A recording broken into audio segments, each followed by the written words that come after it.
Yeah, but then he made it for the Wednesday, so maybe you don't have Okay, so tomorrow we have a maxi quiz. It's worth 30 points. There are 10 problems, 3 points each. Oh, just move them. Oh, is that it? Oh, never mind. Never mind. Anyway, 3 points each. So you get 2 points for the formula and 1 point for the answer. 2B. Very interesting. 2B. So here's A, here's B, and then here's, I'm not going to draw in all the things. Well, how many ways are there to get from A to B? Since you guys already got 2A, how much was it? 210. And then how many ways are there to get from B to C? You just do the same thing, which is, well, you have to go 4 times east, right? No matter what. And then you have to go 3 times south. So how many 7-letter words can you make? 7 factorial over 4 factorial, 3 factorial. So that's 7, 2, 3, 7, 6, 5, 3, 2, but 35. So there's 35 ways to get from there to there. And then what do you do with these numbers? You multiply. Right? Because you're going to do this from here to here first, and then from there to there. So it's kind of like together. And then 4, 5, 6, 7, 8. Think. Well, luckily we don't have a lecture today because tonight's homework is a practice test already, right? Yeah, so you just gotta practice and get good. That's the hard part. Abstemious. Now, you know what I like about this word? It contains all 5 vowels in alphabetical order. Interesting, huh? Anyway, how many ways can you arrange the letters in the word abstemious if the vowels have to appear in alphabetical order? Now, since this is a permutation, right, because we're making a word, we can do this. 1, 2, 3, 4, 5, 6, 7, 8, 9, 10. Now, let's do a specific case. Where do we want to put the 5 vowels? In the first 5 positions? It really doesn't matter. Okay, what if the 5 vowels were there? How many choices would I have for this? 1, because it has to be the A. They have to be in alphabetical order, that's why. This one has to be the E, so 1. And then the I, the O, the U.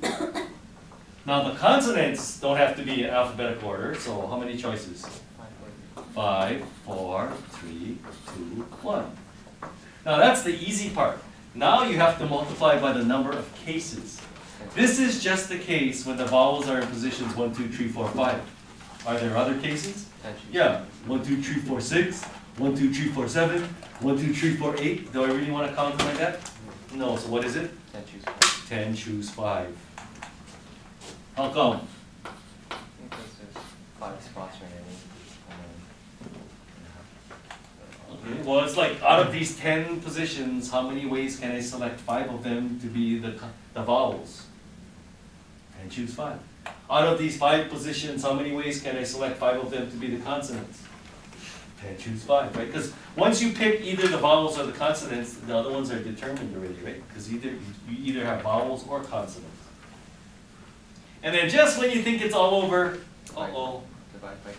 Exactly. You have to divide the whole thing by 2 factorial because there's 2 S's. Remember when you have repeated letters? No. Well, that was fun. Number 5. Now, number 5, there's lots of ways of doing it. I'm just going to show you the short way. You guys understand what happens when you play a World Series or an NBA championship? What's NBA? The first team to win 4 games is the champion. So how many different ways can A win the series? Well, it's just like a 7-letter word. Because A has to win 4 times, and what's the maximum number of games that B has to play? 3.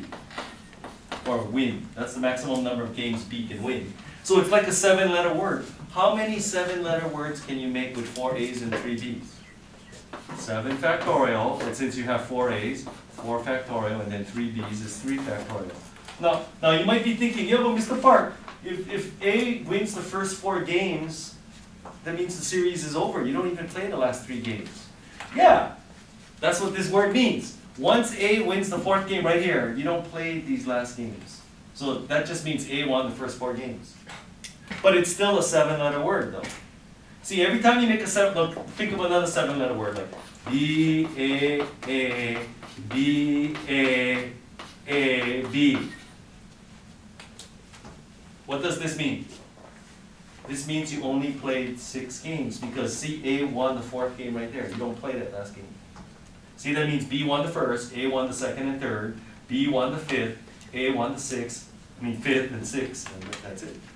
You didn't play this last game. But it's still a 7-letter word. Or, another way to think about it is, out of these 7 games, how many ways can A select 4 of them to win?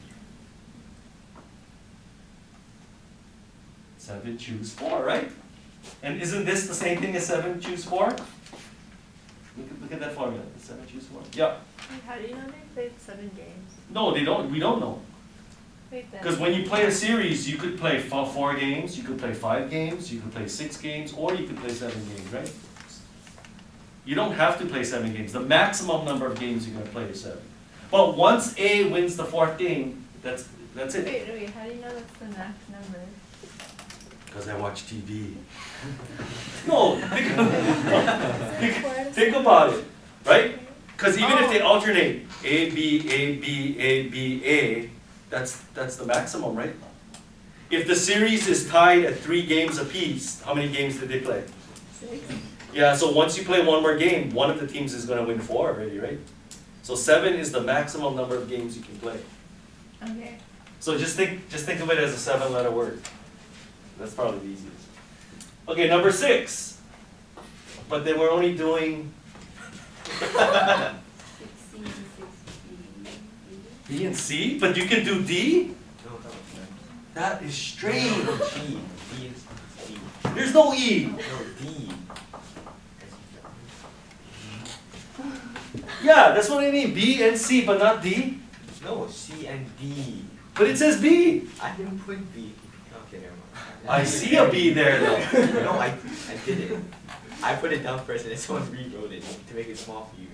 But they wrote it the wrong way. This is a D.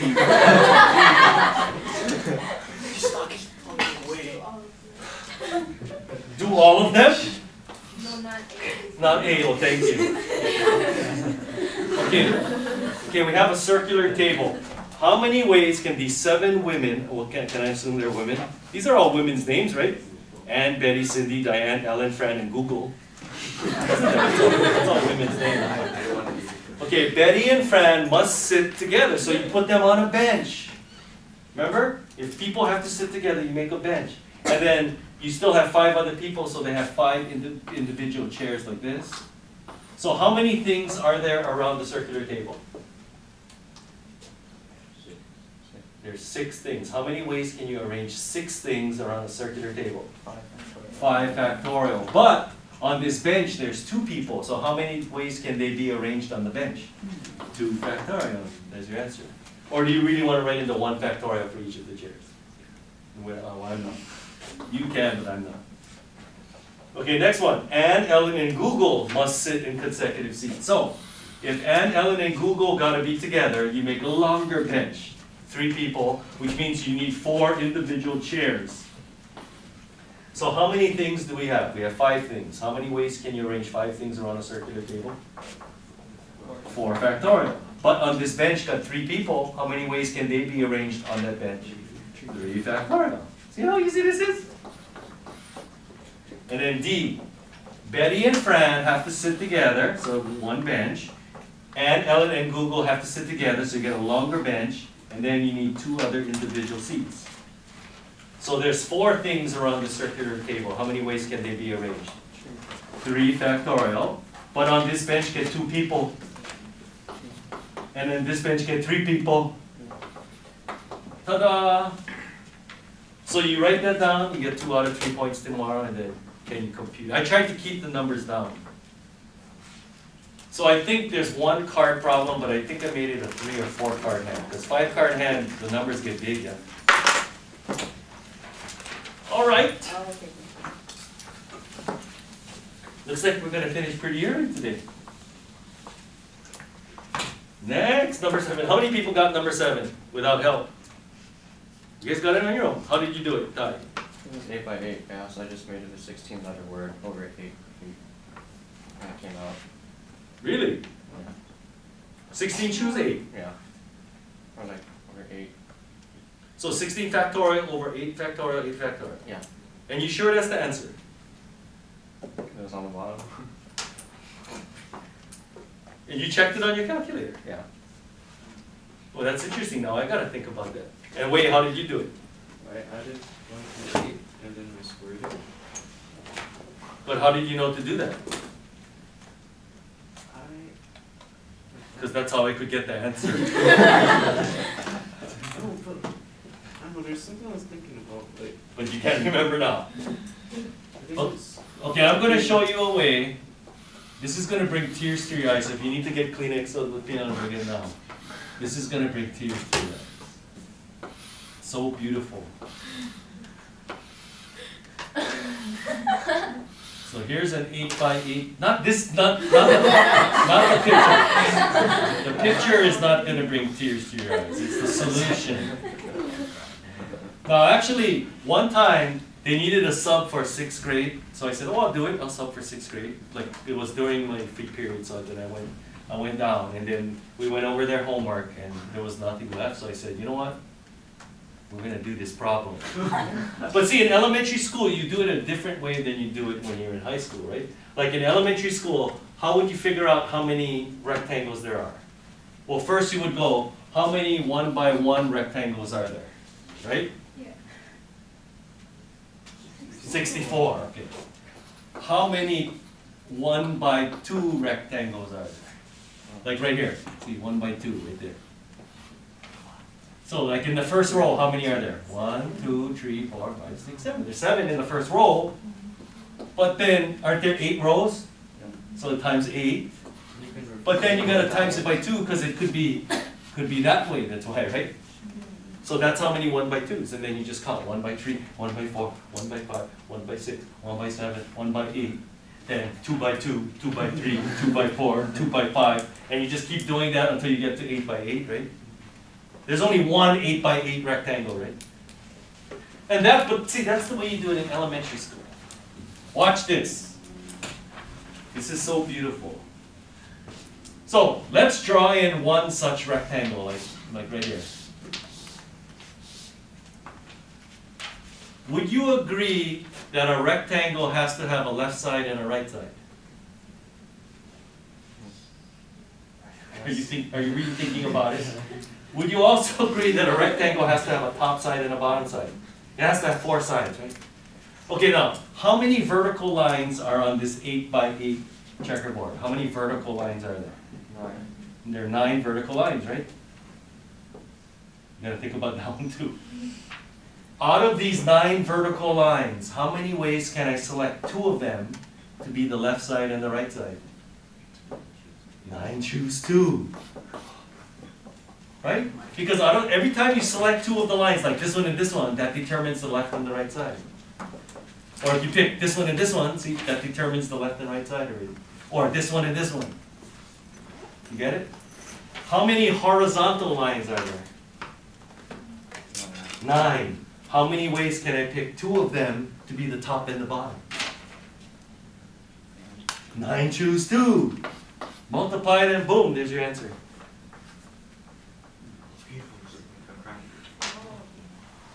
Isn't that neat? I think I figured out what I did now. Okay, wait. But this is the answer. So 36 times 36, 1296, right? Anyway, what do you call, I hope you heard this before, what do you call a mathematical solution that is, for a difficult problem that is surprisingly simple? We say that the solution is, you need to know this word, people, when you go to college. When you Okay, you're doing a difficult problem. If your solution is surprisingly simple, we say that solution is is what? Okay, I'll give you the vowels. What? Elephant. It's elephant. Elegant. Elegant. This is something mathematicians strive for. You know, when you have solutions, and anybody can pound and ground, right? Or ground and pound. But if you can come up with the answer in a surprisingly simple way, then we say that it's elegant. Ori? I got it. Oh. See, this is an elegant solution, right? Look how surprisingly simple that was. And then number 8, okay, how many people got number 8? How did you do it? The elegant way or the ground and pound way? Grounded and pounded by factor. Oh yeah, least common denominator, ground and pound. Okay, let's do number 8, because I believe we'll see something like this on the test. I'm going to skip that problem, I'll take the -4. Well, you haven't seen it yet. Okay, that's pretty, okay, if you don't know what to do, there's only one thing you can do. Write it out. Yeah, like use the definition. What's the definition of gorilla choose banana? Gorilla factorial over banana factorial, and then gorilla minus banana factorial. What is that minus that? No, the 2's cancel out. You gotta distribute that minus sign now. Watch out for that. And then what about this one? I don't like gorillas and bananas. Okay, what about box and triangle then? What is box choose triangle? Box factorial over triangle factorial, box minus triangle factorial. What is this minus that? N minus R minus 1 factorial. Okay, that's the least you should have done, because all you did was apply the definition. Okay, now here's the hard part. How do you add fractions together? Common denominator. You make a least common denominator. Okay, now this is the hardest part of the whole problem. What is the least common denominator of these fractions? Is it this times that times that? No. It's just like this. If you have to add 1/4 plus 1/8, is the least common denominator 32? I hope you're thinking no. What is it? It's 8, right? So then you just go, oh, 2 plus 1, 3/8, right? How come it's 8? How come it's not 32? Because my 5th grade teacher said it. No, because 4 is a factor of 8. 4 is in, because 8 is 4 times 2, that's why. 4 is a factor of 8. It's just like one thing less. Okay, so it is not this times this times this times this. I'll just tell you what it is and then you can stare at it for a while. It's r factorial n minus r factorial. That's the least common denominator. What? It's minus Because look at this. This is r minus 1 factorial. This is r factorial. So for both of these, you get this. Because this is a factor of that. I don't get it, Mr. Park. Okay, you know when you first start working with factorials, yes, it's kind of difficult, so that's why you do these kinds of problems. Because when you go to BC Calculus next year, you have to be able to work with factorials. I'm just going to take AB then. Okay, what is r minus 1 factorial? Here, let's write it up here. What is r minus 1 factorial? R minus 1 times r minus 2 all the way until you hit 1. What is r factorial? R times r minus 1 times r minus 2 all the way until you hit 1. Do you see that this is a factor of that? Because look, right there. Isn't this that? It's a factor of it. So that's why for these two, it's r factorial. Because this is in that. See, this is in that. Just like 4 is in 8. It's a factor of 8. Okay, let's do this other one. What about this and this? Why is it this one? That's because this thing here is a factor of this. Let's write it out. What is n minus r factorial? N minus r times n minus r minus 1 times n minus r minus 2 all the way until you hit 1, correct? What is this? Well, isn't that this right there? N minus r minus 1 factorial is this. See, that's why this is a factor of the whole thing. That's why for this and this, that's going to be in the least common denominator. Okay, stare at that tonight for a while. Okay, now, how do you figure out what goes in the top now? Just like over here, once you determine 8 is the least common denominator, how do you know you put a 2 there? Because you got to ask yourself, what do I need to multiply top and bottom by to get the LCD, right? What do I need to multiply top and bottom by? 2. That's why it's a 2. So same thing, right here. What do I need to multiply top and bottom by so that the denominator is this? R minus n minus 1. Yeah, no, well, what do you need to multiply by? Just r. So if you multiply top and bottom by r, isn't this? Because what is r minus 1 factorial times r? No, r minus 1 factorial times r. It's r factorial. And that's how you get this on the top. Yeah, when you see it for the first time, it's hard, but that's why you just keep looking at it. Okay, what about this? What do I need to multiply top and bottom by to get this denominator? N minus r. So multiply top and bottom by n minus r. See, because n minus r times this is that, see? If you have this, and you multiply it by n minus r, you get n minus r factorial. So what do we have on the top? N minus 1 factorial, n minus r. Woo! Okay, now we got to simplify the numerator. Is there anything I can factor out of the numerator? I see this and this. I can factor it out. What's going to be left? R plus n minus r. That's right. How come you guys don't like working with variables? Oh, the r's cancel out, Mr. Park. And then, what is n times n minus 1 factorial? N factorial. Exactly. Like I said, if you have trouble with factorials, especially the first time you do it, write it out here, like here. What is n minus 1 factorial? N minus 1 times n minus 2, all the way until you hit 1, right? That's n minus 1 factorial. What happens when you multiply it by n now? What is that? That's n factorial. And then A, use somebody. That's n choose r. Ta-da! I hate that problem. So, but that's not the only way to do it. That's the ground and pound way. That's like if you don't know anything. Okay, but now I'm going to show you like an elegant solution to that. Okay, let's go back to the first semester where we learned Pascal's triangle. Okay, this is the problem right here. Can I erase this? You gonna take a picture of it? One person will pass it along.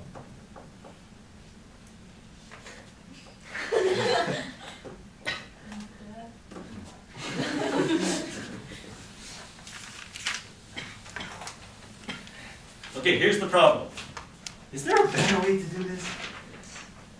Well, watch. Okay, let's do Pascal's triangle. You guys remember how to make Pascal's triangle? 1, 1, 1, 2, 1, 1, 3, 3, 1. Which row is this right here? This is the third row, so here's the fourth row. But we learned that in the first semester that in the fourth row of Pascal's triangle, these numbers are the same as what? In the fourth row. The choose numbers, this is 4, choose 0, 4, choose 1, 4, choose 2, 4, choose 3, and 4, choose 4, correct? So when you get to the fifth row in Pascal's triangle, what are the numbers going to be? 5, choose 0, 5, choose 1, 5, choose 2, 5, choose 3, 5, choose 4, 5, choose 5. Oh, so if you add these two numbers up here, shouldn't you get the one below it like this? These two will add up to this, these two adds to that, then and so forth, right? So look at this. Isn't that like adding two numbers in Pascal's triangle? And then, so you're just gonna get the one that's right below it. See, look, this is the fourth row, right? This is the fifth row. So if I add two numbers in the fourth row, what are you gonna get? A number in the fifth row, right? What row is this? N minus 1th row. So if you add it, you're gonna get the row up right underneath it, which is the nth row. Right? It's just one bigger. What's one bigger than n minus 1? N. Okay, but how do you figure out the one in the bottom? Well, look at the pattern. If I add these two together, you get this. Now look at the numbers on the bottom. 0 and 1, but that's a 1. 1 and a 2, that's a 2. 2 and a 3, you get 3. 3 and a 4, you get 4. So if you add these two, which one is going to come to the bottom? That one. Finished!